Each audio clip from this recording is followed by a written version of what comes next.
Praise the Lord. கர்த்தருடைய பரிசுத்த நாமத்துக்கு மகிமை உண்டாவதாக. இன்றைய நாள் பொழுதிலே உங்கள் அனைவரும் சந்திப்பதிலே நான் மிகவும் மகிழ்ச்சி கொள்கிறேன். கர்த்தர் உங்கள் அனைவரையும் ஆசீர்வதித்து காக்க கடவர். இன்றைய நாளுக்கான தியானத்துக்குரிய வேத வசனம் மத்தேயு எழுதின நற்செய்தி நூல் 10ஆம் அதிகாரம் 31ஆம் வசனம். ஆதலால் பயப்படாதிருங்கள், அநேக மடைக்கலான் குருவிகளை பார்க்கிலும் நீங்கள் விசேஷித்தவர்களாய் இருக்கிறீர்கள். எனக்கு அருமையானவர்களே, நாம் இயற்கையை விட விசேஷித்தவர்கள். ஆண்டவர் நம்மை விசேஷித்த விதமாக படைத்தார். இதுதான் உண்மை. இதை நாம் அனைவருமே என்ன பண்ணணும், கண்டிப்பாக ஏற்றுக்கொள்ளணும். ஏன்னு சொன்னால், ஆதியிலே தேவன் அனைத்தையும் வார்த்தையின் மூலமாக சிருஷ்டித்தார். வானம் உண்டாக கடவுது என்றார், சமுத்திரம் உண்டாக கடவுது என்றார், வட்டாந்தரை தனியாக பிரிக்கி கடவுது என்றார். இப்படி அனைத்தையுமே வார்த்தையின் மூலமாக உருவாக்கினார் இல்லையா?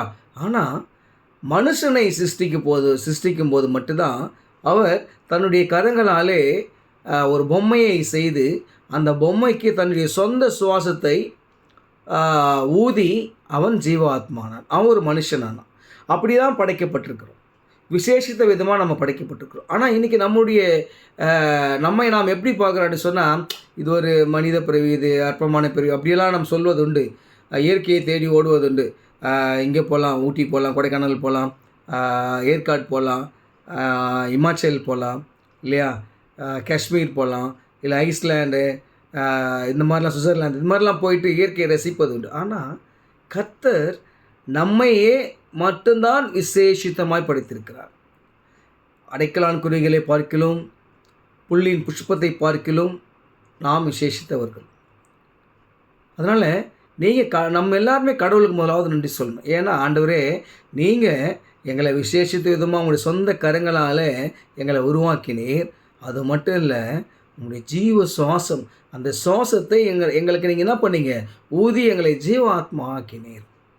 அதனால்தான் நாம் உயிரோடு இருக்கிற வரைக்கும் தான் மனிதர்கள் அவங்க பேர் சொல்லுவாங்க. இறந்துட்டாங்கன்னா எப்போ எடுக்கிறாங்க, போனால் எப்போ எடுக்கிறாங்க, சாவு இப்படி தான் பேசுவாங்க. சாவு எப்போ எடுப்பாங்க இல்லையா? அந்த ஜீவ சுவாசம் நம்மை விட்டு எடுப்படும் போது நாம் மண்ணுக்கு மண்ணாக இருக்கிறோம் என்பதை நாம் நினைவு கூற வேண்டும். அருமையானவர்களே, கர்த்தர் நம்மை விசேஷித்த விதமாய் படைத்திருக்கிறார். அந்த படைப்புக்காக நாம் கர்த்தரை தொழுது கொண்டு முழு இருதயத்தோடு அவரை ஏற்றுக்கொள்ள நாம் அழைக்கப்படுகிறோம். அப்படி ஏற்றுக்கொண்டு அந்த அழைப்பை நீங்கள் ஆசீர்வாதமாக்கிக் கொள்ள கர்த்தர் கிருபை செய்வாராக. ஆமென்.